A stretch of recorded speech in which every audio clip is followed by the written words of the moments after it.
Surely all of you have watched Game of Thrones and House of the Dragon.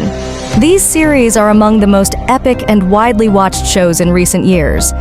Personally, I love the books much more than the series themselves. In my opinion, all the characters and events are portrayed more beautifully and realistically in the books. If you haven't read these books yet, I highly recommend that you do. Today, I want to tell you about two hidden and lesser-known characters from these series. I bet, like me, you've been curious about these two characters. So let's get started. Before we start, it's worth mentioning that the author of these two series, George R. Martin, drew a lot of inspiration from real history, mythology, and medieval politics.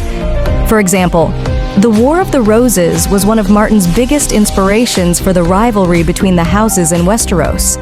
The two main houses, Lannister and Stark, resemble the Yorks and Lancasters in medieval England. The Targaryen Civil War, Dance of the Dragons, also mirrors real-life royal conflicts, especially succession crises and bloody family struggles. The complexities of the court, intrigues, and political marriages are reminiscent of Roman and Byzantine court politics. Even the lifestyle and warfare of the Northerners, the Starks, along with some festivals and ceremonies, reflect Viking and ancient Scandinavian culture. Throughout the series, we also see that dragons and magic play a major role in the story, which is inspired by both European and Asian mythology.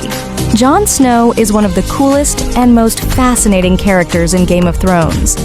At first, he is shown as the illegitimate son of Ned Stark and an unknown woman. But later in the story, it is revealed that Jon is actually the son of Rhaegar Targaryen and Lyanna Stark. The first question that comes to mind is, who was Rhaegar Targaryen? Prince Rhaegar was actually the son of King Aerys II Targaryen, also known as the Mad King, and Queen Rhaella. He was a sensitive, tall, and incredibly handsome and athletic man. He loved music and poetry and was one of the most skilled riders and swordsmen in Westeros. Unlike the Mad King, who terrified the people, Rhaegar was a beloved prince among the citizens. According to the political marriage traditions of the time, royal families had to marry within other noble houses. Prince Rhaegar officially married Alia Martell, the daughter of King Doran Martell. However, he secretly fell in love with Lyanna Stark, Ned Stark's sister.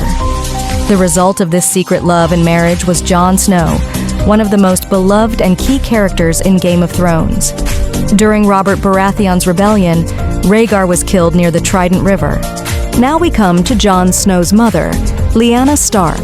Lyanna, known as the Flower of the North and the Daughter of the Wolf, was one of the important characters in Westeros. She was born in Winterfell in the north of Westeros. According to accounts, Lyanna Stark had long blonde hair, blue eyes, and was extremely beautiful, brave, and full of justice and loyalty. Like Rhaegar, she was an expert swordswoman and rider, but she was most famous for her social influence and beauty. Unlike the image of a passive princess, Lyanna loved adventure and sword fighting. Life in the castle was boring for her, and she wanted to live freely without the restrictions and obligations of a princess. Contrary to the story shown in the Game of Thrones series, which suggests that Lyanna was abducted by Rhaegar Targaryen, in reality, Lyanna was in love with him and willingly went with him. When she was on her deathbed in the Tower of Joy, she entrusted her child, born from her love for Rhaegar Targaryen, to her brother Ned, asking him to protect the baby from Robert Baratheon. But Rhaegar Targaryen wasn't the only one in love with Lyanna. Another person's love not only sparked the rebellion that led to the fall of the Targaryen dynasty, but also, fueled by jealousy as fierce and burning as a dragon's breath, claimed the lives of Rhaegar Targaryen and Lyanna Stark. This person was none other than Robert Baratheon. Thanks for watching until the end, and farewell to darkness and the supernatural world.